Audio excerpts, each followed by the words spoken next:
Antes de começar, gostaria de agradecer a VPM, no nome do Dr. Renato Seligman, pelo convite. E essa aula é bastante extensa, talvez eu vá correr um pouco, porque a ideia aqui, na realidade, é a gente discutir casos de uma maneira prática.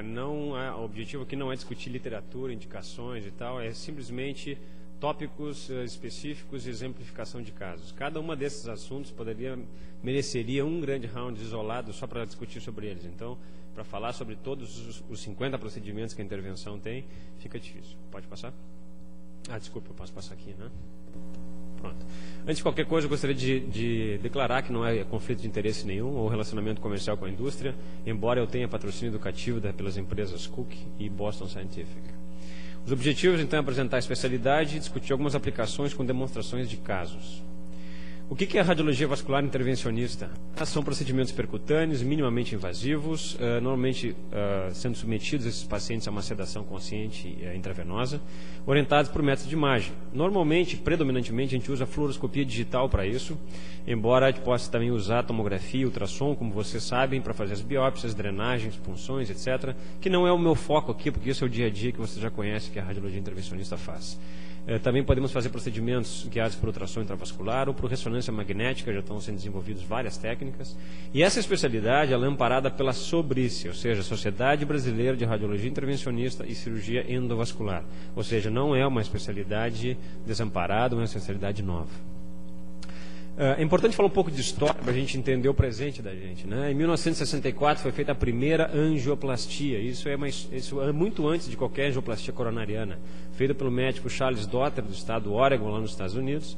Esse é o aspecto da angiografia pré, angiografia pós. Ele teve a ideia de fazer essa angioplastia com o fio de violino, do corda de violino da filha dele. E através de cateteres cada vez maiores, como se fossem as velas que a gente usa para dilatação ureteral, foi feita essa angioplastia. Na época nem tinha balão. Esse é o aspecto pré, esse é o aspecto pós, bastante satisfatório o resultado com cura dessa lesão nessa paciente com pé diabético. Em 67, o Dr. Margulis, com quem eu tive o prazer de conhecer, assistiu uma aula, esse foi o médico, hoje é um radiologista gastrointestinal, teve a ideia, e ele na realidade que formulou o termo radiologia intervencionista, que hoje é muito usado. Então, para essa especialidade, existe um treinamento complexo e abrangente, é necessário ter noções de clínica, do diagnóstico por imagem e de técnicas cirúrgicas. A performance do operador é dependente da habilidade de manipular cateteres e fios guias, e isso é básico. Imaginem vocês que vocês vão encaminhar um paciente para uma angioplastia carotídea, por exemplo, e pode acontecer durante o procedimento um AVC, e o médico que está fazendo tem que saber tratar o AVC. Pode acontecer um vasoespasmo, tem que saber o que tem que fazer numa situação de vasoespasmo. A mesma coisa se acontece uma dissecção. A mesma coisa para uma angioplastia de artéria renal, por exemplo, o fio guia pode furar a cápsula, tem um sangramento ou um hematoma subcapsular e tem que saber embolizar essa artéria se for necessário para parar o sangramento. Isso muitas vezes não é levado em consideração quando a gente indica um procedimento para quem indicar. Então é necessário um apropriado treinamento e uso adequado e seguro de técnicas guiados por imagem. Nós temos uma inúmera lista, são mais de 50 procedimentos, eu não vou listá-los, aliás, não vou comentar todos eles, só listar. Mas o que eu queria é falar um pouco mais agora sobre a evolução das técnicas invasivas, né? Nós tivemos no meio do século XIX, o início das técnicas cirúrgicas convencionais, que muitas delas são feitas até hoje. Aos poucos, no século XX, foram iniciadas as intervenções laparoscópicas. Como você sabe, é necessário botar uma câmera dentro das cavidades. Depois, usando endoscopia, uma câmera, mas não através das cavidades, e sim dos orifícios naturais.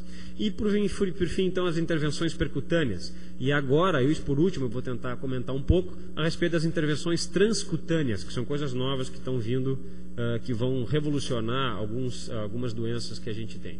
Eu vou falar sobre tópicos e dar uma pincelada sobre múltiplas coisas que a intervenção pode fazer e múltiplas áreas que pode ajudar. Em termos de revascularizações arteriais, a gente tem aqui um paciente, foi feito recentemente, um paciente com queixa de tontura, com parestesia do lado direito. O paciente já tinha uma oclusão da artéria carótida interna direita e tinha uma estenose crítica, como vocês podem ver, na carótida interna esquerda. A gente usando um filtro, e não é por acaso que a gente usa um filtro de proteção acima da estenose, veja o que a gente pode capturar, múltiplas placas de colesterol durante a angioplastia, e esse é o aspecto final bastante satisfatório, o paciente tendo uma resolução muito boa. Esse paciente eu tenho segmento, foi um dos primeiros casos que eu fiz aqui em Porto Alegre, segmento de quase 2 anos, paciente completamente assintomático, e o Doppler com um stent completamente patente. Esse aqui é um outro caso, pós-endarterectomia, veja uma estenose crítica, né? Veja os clipes da cirurgia, a gente conseguiu recanalizar, colocamos um filtro lá em cima, e esse é um aspecto bastante satisfatório final.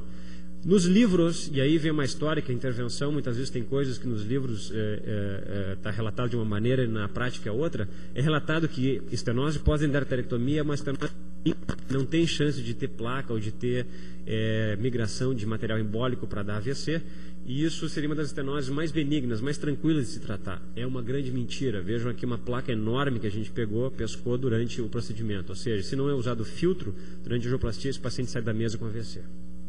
Aqui um outro caso feito aqui no Clínicas, nos primeiros casos que a gente teve a oportunidade de fazer, um transplante hepático. Vejam que numa ortografia abdominal, que normalmente opacifica o fígado, a gente opacifica o baço e o fígado está completamente sem contraste. Ou seja, era o primeiro dia pós-operatório, um transplante hepático com insuficiência hepática. Por quê? Chama estenose a nível da anastomose. A gente foi percutaneamente. Aqui está um pouco ruim as imagens, me desculpe, mas a gente conseguiu transpor esse... Apesar disso, aqui é a imagem que eu tinha no dia do procedimento. Então, vocês vejam que condições que a gente estava trabalhando. Conseguimos transpor a estenose e aqui está o resultado final com colocação do stent. O paciente foi salvo o enxerto.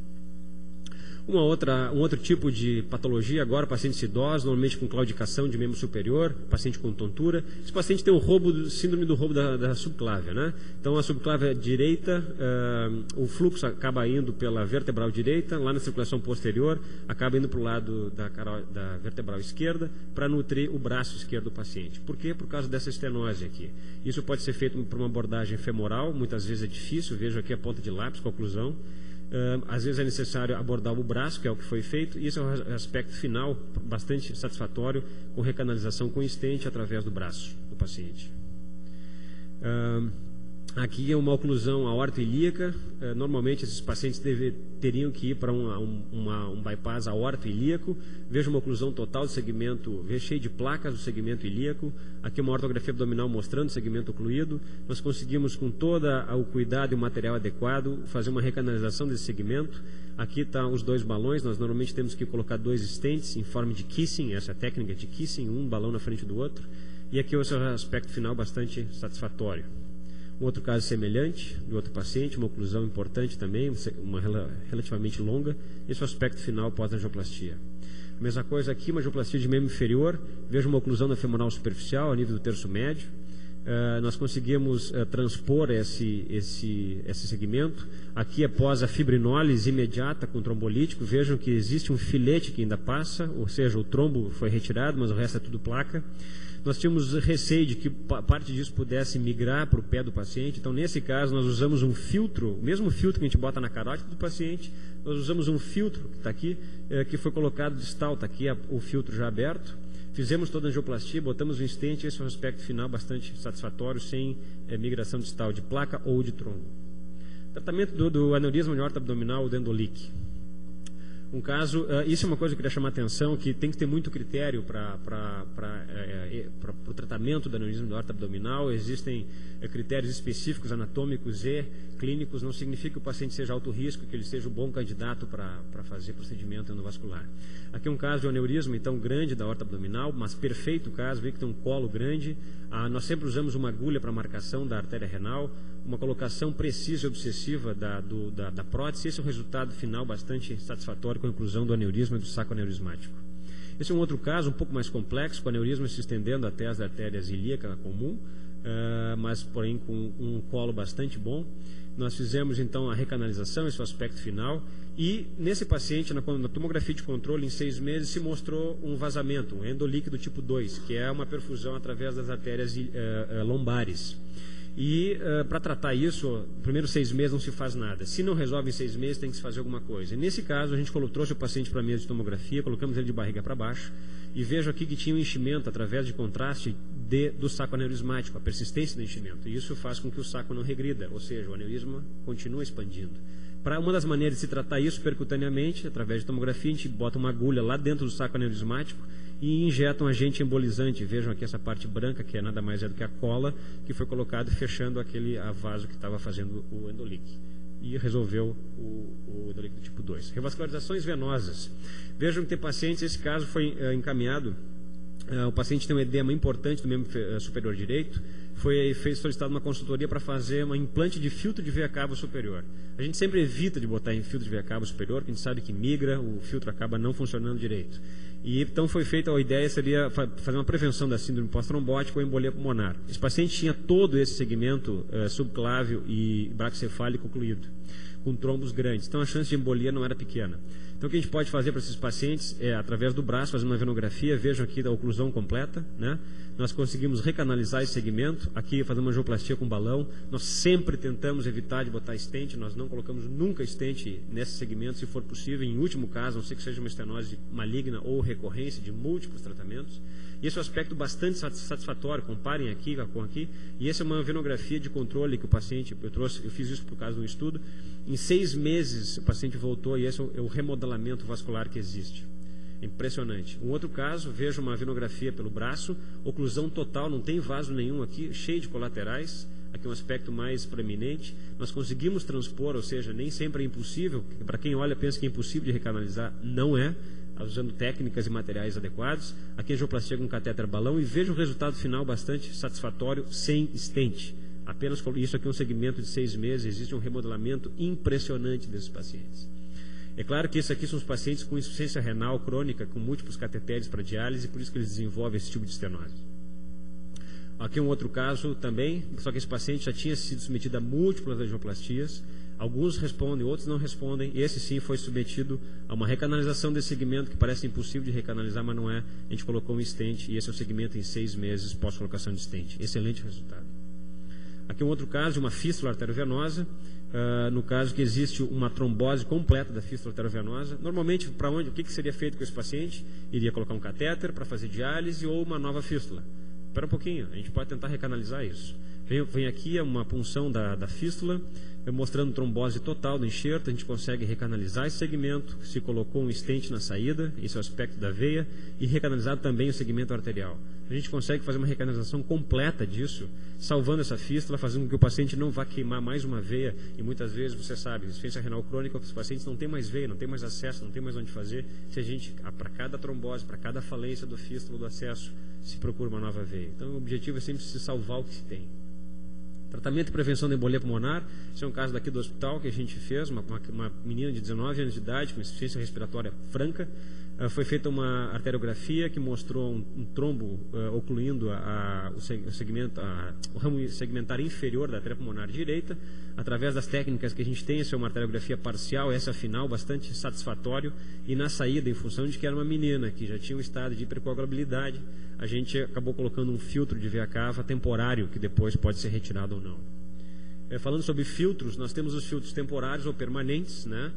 Que podem ser os temporários até 3 meses pode ser retirado. Veja o que a gente pode fazer através de uma venografia com colocação do filtro. Isso não tem nada de misterioso. Aqui sim uma coisa diferente, a gente está fazendo uma venografia com CO2. Se o paciente tiver uma contraindicação do iodo ou por qualquer outro motivo, a gente pode usar o gás carbônico para fazer, e aqui a colocação do filtro em posição adequada. Se for necessário retirar, esse é um caso de um paciente que tinha um filtro, aqui o filtro sendo pescado, já laçado, aqui sendo recolhido para dentro da bainha. Isso é o aspecto final, já recolhido o filtro. Se o paciente puder depois, por exemplo, tinha trombos, ia para uma cirurgia, a gente botou o filtro. Aí passou a cirurgia, cicatrizou, pode voltar a usar a anticoagulação, se retira o filtro. Não tem por que manter esse filtro no paciente para sempre. E isso não é brinquedo, os filtros realmente eles conseguem sequestrar trombos. Vias biliares.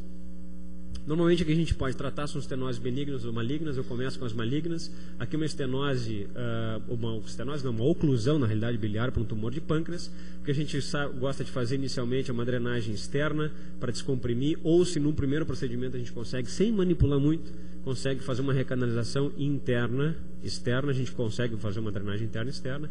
E para esses pacientes que são normalmente secundários, essas estenoses, oclusões por tumores malignos bastante avançados, não tem por que muitas vezes operar esses pacientes. Então o que a gente pode fazer é colocar um stent nesse paciente, que vai fazer uma adequada drenagem, como vocês podem ver aqui, das vias biliares intrahepáticas para dentro do duodeno, se preservando a via biliar do paciente sem uma manipulação excessiva, já que o prognóstico dele é ruim. Os stents normalmente duram uma patência de 6 a 9 meses, que é a sobrevida desses pacientes de qualquer maneira. Então, isso cai muito bem para esse cenário. Não colocamos stents, evitamos sempre de colocar stents em estenoses benignas, que é outro cenário. Aqui a gente está falando de uma paciente que tinha já sido submetida, nesse caso aqui, a uma drenagem externa. Eu já vi que ela não tinha mais dilatação da via biliar intrahepática, já tinha sido submetida à drenagem, e ela tinha um clipe que foi feito durante uma colestectomia, foi clipada a via biliar. Nós conseguimos percutaneamente repassar o clipe, dilatar o clipe com um catéter balão aqui de 4 milímetros, depois dilatado para 6 milímetros. Fizemos uma drenagem interna e externa, eventualmente foi necessária uma drenagem bilateral, e essa paciente acabou ficando livre de catéter, sem cirurgia, sem ter que ir para uma recanalização, para uma bilidigestiva.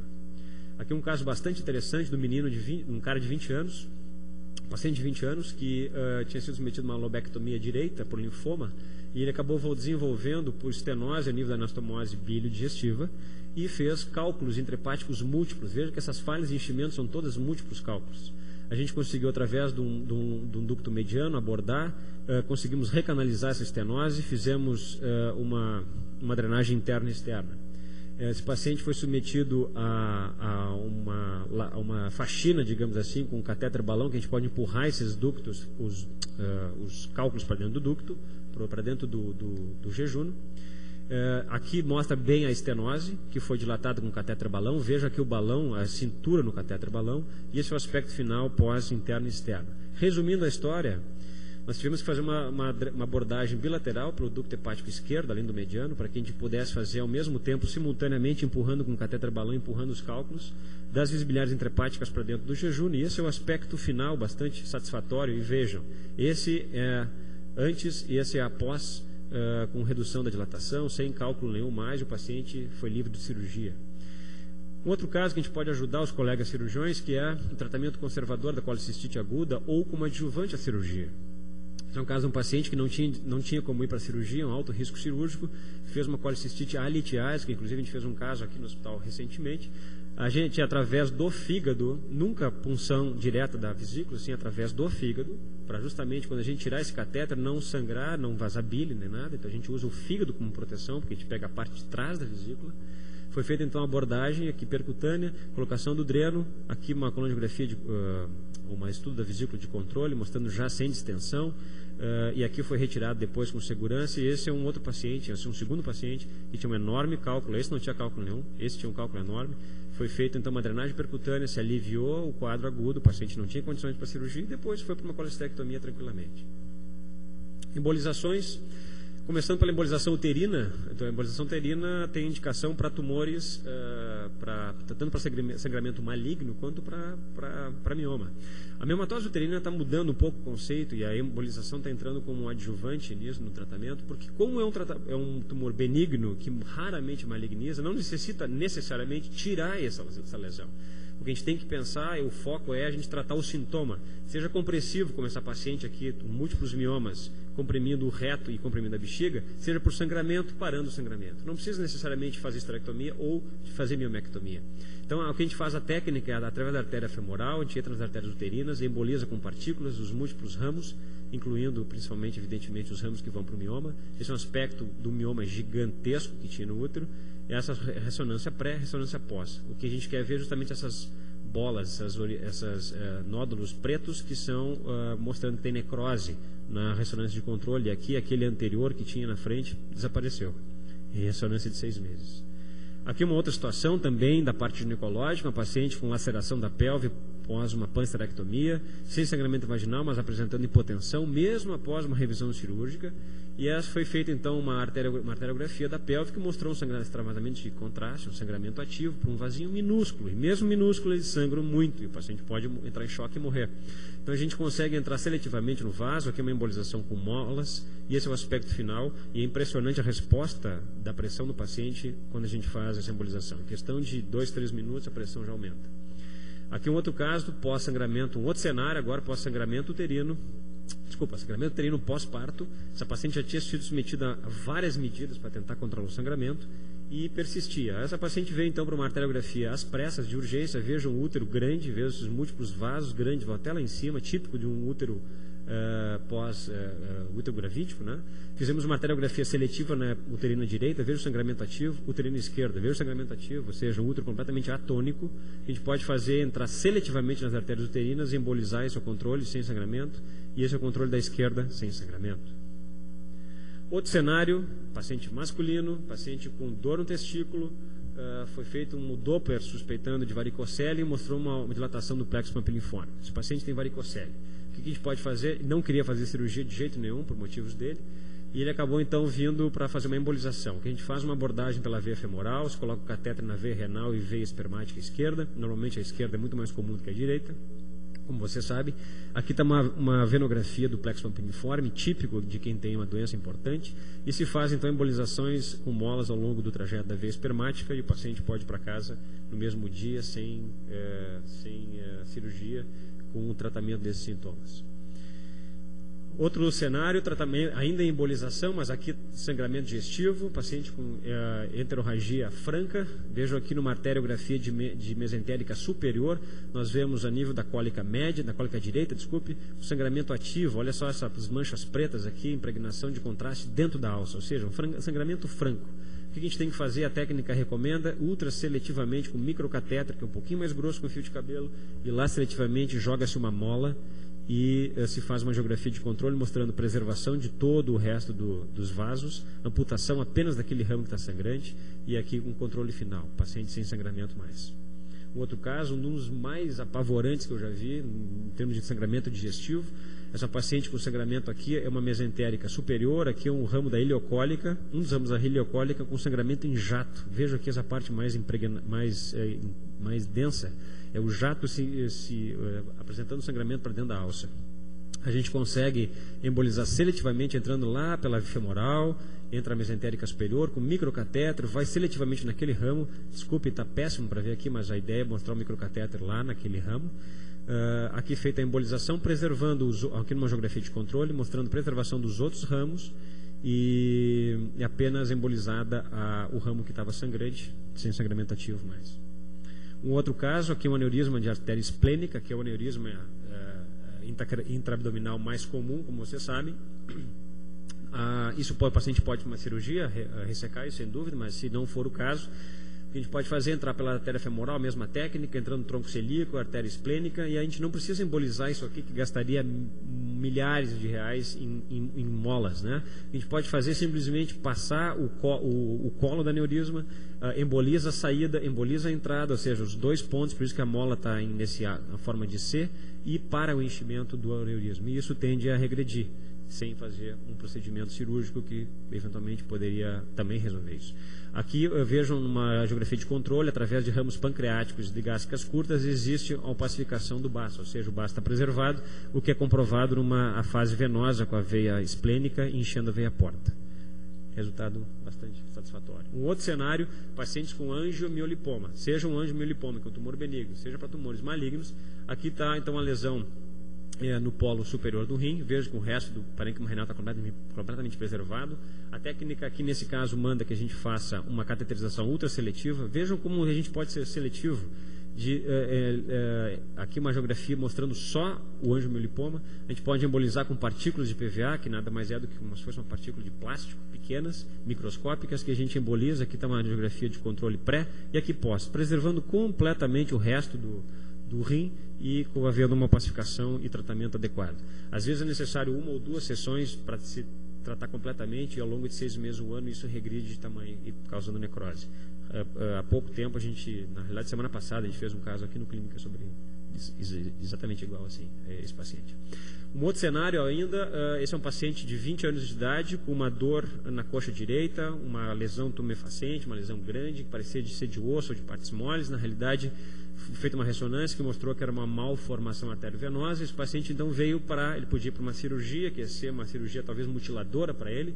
A gente fez uma arteriografia que mostrou, num dos ramos da hipogástrica direita, mostrou então uma opacificação importante de uma MAVE, uma formação arteriovenosa complexa porque são múltiplas artérias, múltiplas veias de drenagem. Em 2 sessões nós conseguimos tratar completamente unidos dessa lesão. Veja aqui uma arteriografia tardia mostrando bem unidos dela. e foi feita embolizações com cola, e esse é o aspecto final, bastante satisfatório, mostrando preservação de todos os outros ramos da hipogástrica, com tratamento exclusivo e exclusão, na realidade, da malformação arteriovenosa. Um outro caso que a gente já fez aqui no Clínicas, mas esse é de fora do hospital, o paciente com uma hemangioma gigante, isso para fazer uma hepatectomia central, vocês imaginam, isso aqui só faz um transplante, né? Não tem outra maneira de tratar esse paciente. Quando eles se tornam sintomáticos gigantes, a gente tem que tratar, e esse é um caso típico de uma arteriografia com essas impregnações periféricas, são lagos pequenos, né, que são típicos do hemangioma, e esse é o aspecto final. Normalmente 2 a 3 sessões de embolização são necessárias para que a gente possa conseguir esse tipo de evidência tomográfica sem impregnação da lesão, e ele ao longo de 6 meses, 1 ano, consegue regredir. O que é importante aqui não é ressecar a lesão, e sim tratar o sintoma do paciente e evitar com que ele sangre. Se a gente para a perfusão e ele começa a regredir, vai diminuir a extensão da cápsula, vai aliviar o sintoma do paciente. Aqui outro caso, tratamento de hemoptise, nós temos feito vários casos aqui no hospital, seja por tuberculose, por fibrose cística, mais comum no Brasil tuberculose, por bronquiectasia ou CA de pulmão. Aqui uma tomografia mostrando lesões importantes à esquerda. Numa arteriografia, muitas vezes a gente tem que embolizar os 2 lados, veja aqui o tronco intercosto brônquico, não precisa embolizar intercostal, porque muitas vezes tem uma medular saindo, e se embolizar medular, não precisa dizer o que vai acontecer, né? O paciente vai sair tetraplégico da mesa. Então a gente tem que entrar seletivamente no ramo brônquico, embolizando muitas vezes os 2 lados, a direita e a esquerda, controlando o sangramento dos pacientes. A gente tem tido alguns resultados bastante satisfatórios aqui no hospital. Isquemia mesentérica, aqui é um caso clássico, isso aqui é de livro, isso aqui eu acho que não sei se eu vou ver outra vez na vida, isso é uma mulher de 26 anos de idade que tinha uma dor abdominal atípica, ela estava internada no CTI. Isso é típico de paciente internado em CTI, vários casos, vocês vão ver paciente se queixando de dor abdominal e está lá por causa de um infarto, ou está lá por causa de uma pancreatite, ou está lá por causa de um outro motivo, nada a ver com o abdômen. Nesse caso, ela tinha episódios de pancreatite recorrente. Isso se dá essa vasoconstrição dos vasos mesentéricos por uma questão muitas vezes de desidratação, seja por infarto, seja numa pancreatite, seja num choque hipovolêmico, ou qualquer tipo de choque na realidade. O aspecto típico da angiografia são esses múltiplos pontos de dilatações com estenoses, né? Típico esse aspecto. Isso normalmente a gente pode salvar o intestino dessa paciente fazendo simplesmente uma infusão de papaverina, um vasodilatador dentro da artéria. E vejam que esse é o aspecto pré, esse é o aspecto pós-infusão de papaverina, na hora. Só faz uma injeção, espera 10 segundos e veja a resposta terapêutica que teve.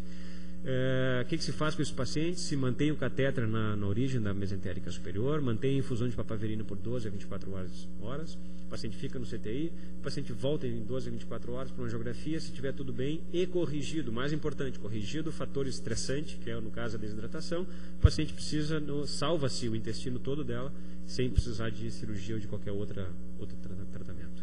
Aquilo é uma isquemia não mesentérica oclusiva aguda, não oclusiva. Aqui é uma isquemia crônica, paciente com emagrecimento importante, com dor abdominal pós-prandial. Houve uma suspeita de estenose da artéria mesentérica superior, não deu outra. Se faz uma ortografia abdominal em perfil, se vê lá direitinho a estenose, se faz uma cateterização seletiva, angioplastia com stent, resultado bastante satisfatório, o paciente foi embora para casa no outro dia. Transplante renal, o que a gente pode ajudar? Aqui vejam que o paciente pode desenvolver, às vezes, estenose no nível da anastomose do transplante renal.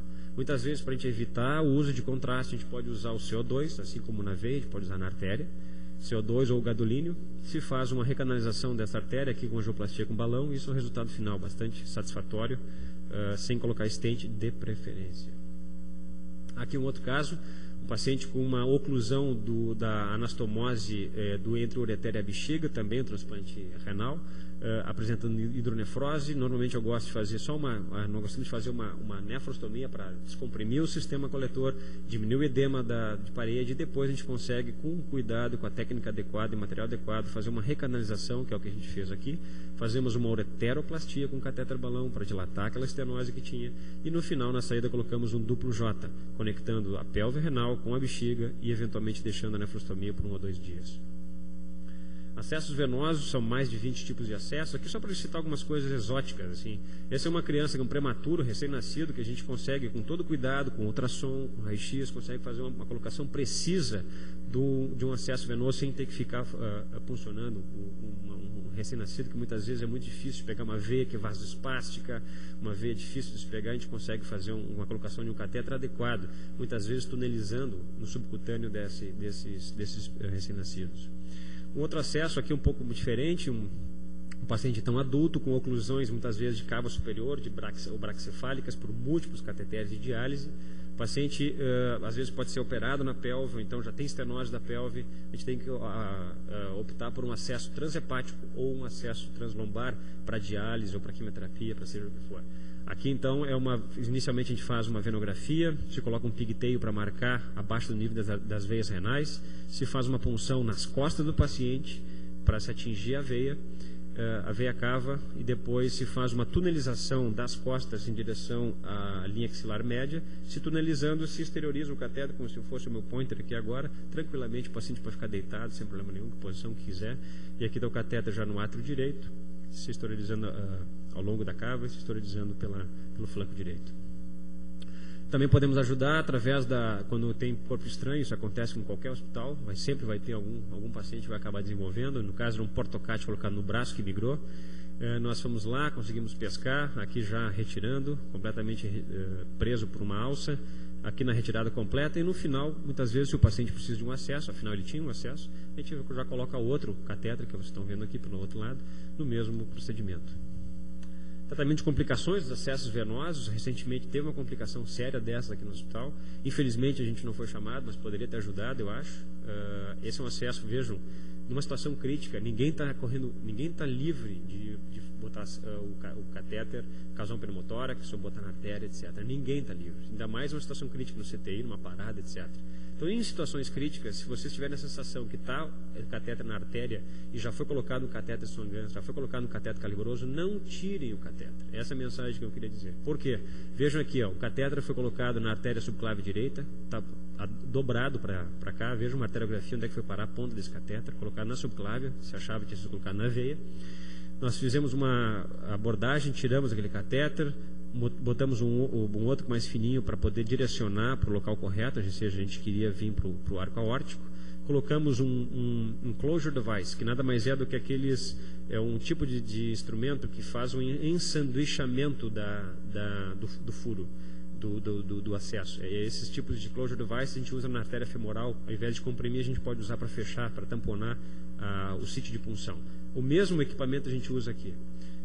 Então aqui é um aspecto final mostrando que não tem extravasamento depois de ter retirado. Outro caso, colocado um catéter calibroso de 10 French na artéria subclave direita. O colega jurou que tinha pego veia. Não é veia, eu tenho certeza. Bem, então vamos testar ele. Queria que a gente testasse antes de usar esse device que faz um ensanduichamento, porque a gente poderia ensanduichar toda a veia aqui, se fosse, imagina, transpôs a veia e entrou na artéria. Se a gente vai ensanduichar por fora a artéria, a gente poderia fechar a veia. Então o que a gente fez? Usamos uma bainha vascular, colocamos aqui um pouco de contraste, não tinha extravasamento nenhum para a veia, isso aqui é só o subcutâneo do paciente, fechado o aspecto, aqui ainda com catéter, aqui é o aspecto final, sem extravasamento, sem catéter. Então isso pode ser retirado seguramente, esse tipo de catéter, e evitar hemotórax, como que aconteceu aqui no hospital. Aqui é um outro paciente também com uma punção braquicefálica, e esse é o paciente, e esse é o aspecto final. Acessos gastrointestinais, paciente gastrostomia percutânea, a gente pode fazer isso através de uma abordagem com fluoroscopia, aqui já dentro do estômago, aqui já a pacificação com catéter colocado para gastrostomia. Isso é uma alternativa à cirurgia, quando não se quiser fazer nem por endoscopia, nem por cirurgia. A gente pode trocar esses cateteres, transformá-los de gastrostomia para jejunostomia, e abordando através do duodeno, e se colocar no jejum além do ângulo de Trites, por exemplo. Pacientes com hipertensão portal, vejam que para pacientes com hepatopatia crônica, a gente consegue fazer uma avaliação completa do fígado do paciente, fazendo através da jugular interna. A gente faz uma venografia, no caso da direita, conseguimos ocluir a veia através de um balão, injetamos CO2, que é muito menos viscoso, passa pelos sinusoides esse CO2, e podemos fazer um estudo da porta, fazendo uma portografia indireta, vendo se tem fluxo hepatofugal, vendo se tem varizes gástricas à esquerda, como vocês podem ver aqui, uma enorme varizes gástricas, e no final fazemos uma punção transjugular hepática guiada por fluoroscopia. Isso para pacientes com coagulopatia é excelente, né? Outro caso de transplante hepático agora, paciente, uma criança que vinha apresentando ascite pós-transplante. Essa criança foi feita uma ecodoppler que mostrou uma estenose no nível da porta. Conseguimos fazer uma abordagem transparente hepática, como se fosse uma drenagem biliar. E aqui fazemos uma recanalização com balão, mais uma vez evitando esse stent nesse caso. E aqui o resultado final bastante satisfatório. Tumores hepáticos, aqui no caso de tumores com paciente com hepatocarcinoma, há uma angiografia clássica aqui mostrando impregnação de contraste, vocês podem ver no dular. A gente pode ser extremamente seletivo, poupando o resto do parênquima hepático desse paciente, o que a gente sempre tenta fazer. Vejam aqui um catéter seletivo no único ramo que nutria todo o tumor. A gente consegue seletivamente aqui embolizar com partículas e com quimioembolização. Aqui no hospital a gente só consegue partículas, não consegue quimioterapia junto. Esse é o aspecto tomográfico pré-embolização, esse aspecto pós. Vejam que já não tem mais impregnação como tinha antes. Existe até umas áreas como se fosse abscesso, não é abscesso, isso é necrose, isso é esperado que aconteça e é isso que a gente quer ver pós-tratamento. Não necessariamente tem que ter visto gás, a gente quer ver necrose. Aqui no outro caso, que é quimioembolização por catéter, também pode ajudar. Aqui uma arteriografia do tronco celíaco, como tinha sido visto antes. Vejo que numa fase mais tardia a gente vê múltiplos implantes secundários no fígado.